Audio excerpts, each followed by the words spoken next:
Assalamualaikum warahmatullahi wabarakatuh. Gimana kabarnya hari ini semua? Semoga selalu sehat dan dalam lindungan Allah Subhanahu wa taala. Video kali ini adalah persembahan dari kelompok 6 untuk memenuhi tugas kelompok ilmu pengetahuan alam. Nah, di dalam video ini terdapat games ilmu pengetahuan alam untuk dimainkan secara online. Sebelum kita masuk ke gamesnya, mari kita simak dulu penjelasan dari Ibu Guru. Yuk kita simak baik-baik ya. Berbicara tentang pembelajaran IPA MI atau SD, sebenarnya apa sih ya yang membedakan antara pembelajaran IPA MI atau SD dengan jenjang lainnya? Nah, anak-anak, berikut akan Ibu sampaikan beberapa hal yang membedakan antara pembelajaran IPA MI atau SD dengan jenjang lainnya. Pada IPA MI SD, KPS masih dasar. KPS itu adalah keterampilan proses sains. Pembelajaran IPA MI SD masih berpusat pada guru. Sedangkan pada IPA MTS atau SMP, KPS-nya bersifat menengah dan pembelajarannya mulai mandiri. Sedangkan pada MA atau SMA, KPS-nya sudah tinggi ya anak-anak dan pembelajarannya sudah mandiri. Nah, itulah perbedaan antara pembelajaran IPA MI SD dengan jenjang lainnya. Sudah paham kan ya? Lalu, apa sih ya sebenarnya kedudukan IPA MI SD dalam kurikulum nasional? Jadi anak-anak, kedudukannya itu sangat penting karena IPA merupakan sarana untuk mengembangkan aspek kognitif, afektif, dan keterampilan proses siswa melalui rentetan pembelajaran di bangku sekolah. Jadi sangat penting. Maka dari itu, kalian harus semangat ketika belajar IPA. Kembangkan wawasan kalian dan tambah terus ilmu kalian. Oke, tetap semangat.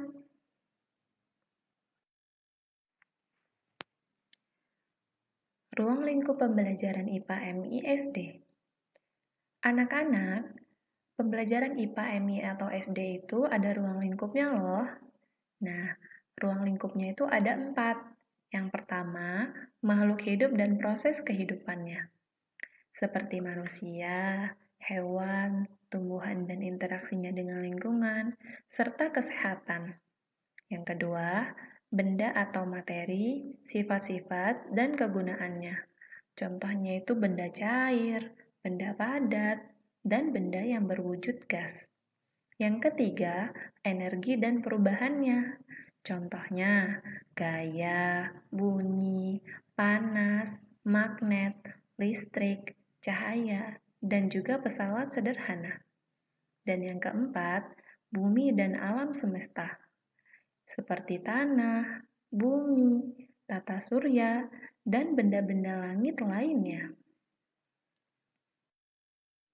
Anak-anak, supaya kalian tidak bingung mengapa KPS pada jenjang SD atau MI masih dasar, sedangkan pada SMP dan SMA sudah tidak, maka Miss Diva akan berikan alasannya. Alasannya karena disesuaikan dengan prediksi kemampuan peserta didik berdasarkan jenjang usianya. Jadi anak-anak, KPS yang diberikan kepada kalian itu, KPS yang diajarkan kepada kalian itu disesuaikan dengan kemampuan kalian. Jadi jangan berkecil hati ya, karena ketika kalian sudah naik ke jenjang selanjutnya, kalian pasti akan diajarkan oleh guru kalian. Jadi tetap semangat. Selanjutnya, sikap ilmiah pada pembelajaran IPA MI SD. Anak-anak, ketika kalian sedang belajar IPA, kalian harus menunjukkan sikap ilmiah. Nah, sikap ilmiahnya itu ada curiosity atau sikap ingin tahu. Yang kedua, originality atau sikap ingin mengetahui sesuatu yang baru. Yang ketiga, perseverance atau tidak mudah putus asa. Yang keempat, open-mindedness atau tidak berprasangka. Yang kelima, self-criticism atau mawas diri. Yang keenam, responsibility atau bertanggung jawab. Yang ketujuh, independence in thinking atau berpikir bebas. Yang kedelapan, self-discipline atau disiplin diri. Dan yang kesembilan, honest atau jujur. Nah, anak-anak, itulah tadi materi yang dapat Ibu sampaikan. Bagaimana? Sudah paham belum nih? Oke, anak-anak, untuk mengukur tingkat pemahaman kalian terhadap materi yang Ibu sampaikan, maka Ibu akan memberikan kalian games. Supaya kalian tidak bingung, Ibu akan memberikan kalian tutorial bagaimana cara mengakses gamenya dan memainkan gamesnya. Simak baik-baik videonya ya.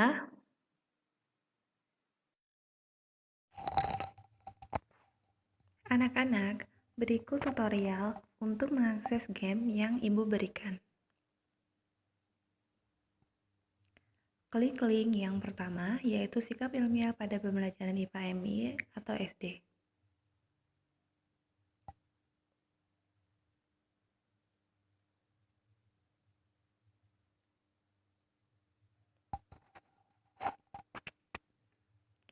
Setelah itu, masukkan nama kalian. Misal, nama kalian adalah Cantika. Lalu klik Start dan tunggu beberapa saat.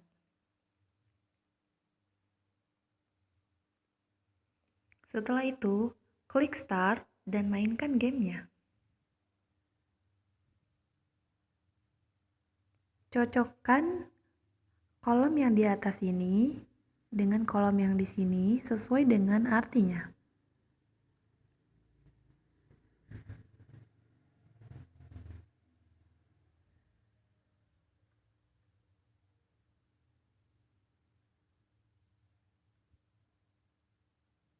Oh iya, jangan lupa di sini ada waktunya ya. Jadi, kalian tidak boleh berlama-lama memainkan gamesnya karena waktunya ada dan terus berjalan.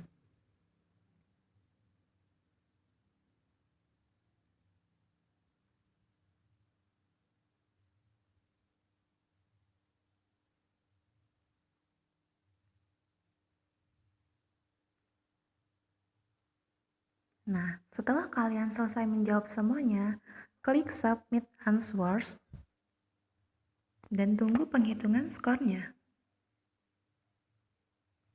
Nah, jika ada tanda silang, berarti kalian salah ya. Tunggu beberapa saat dan akan muncul skornya. Setelah itu, supaya Ibu bisa tahu siapa saja yang memainkannya dan berapa skor kalian, klik leaderboard.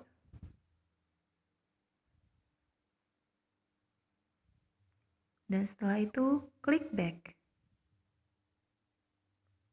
Lalu, klik tanda close.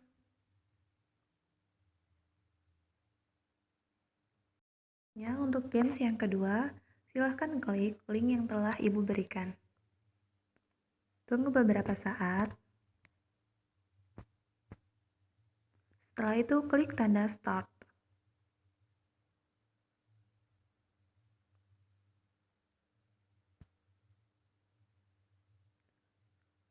Cara mainnya adalah cocokkan keterangan yang lewat dengan keterangan yang ada di box.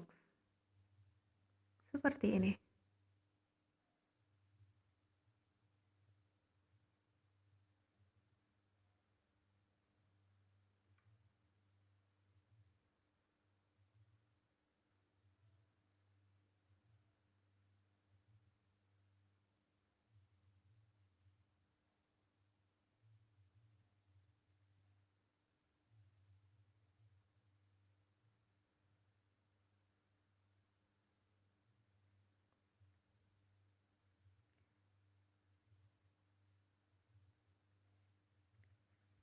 Nah, setelah kamu selesai memainkan gamesnya, tunggu beberapa saat dan klik leaderboard agar Ibu bisa tahu kemampuan kalian dan berapa jumlah kalian yang sudah benar.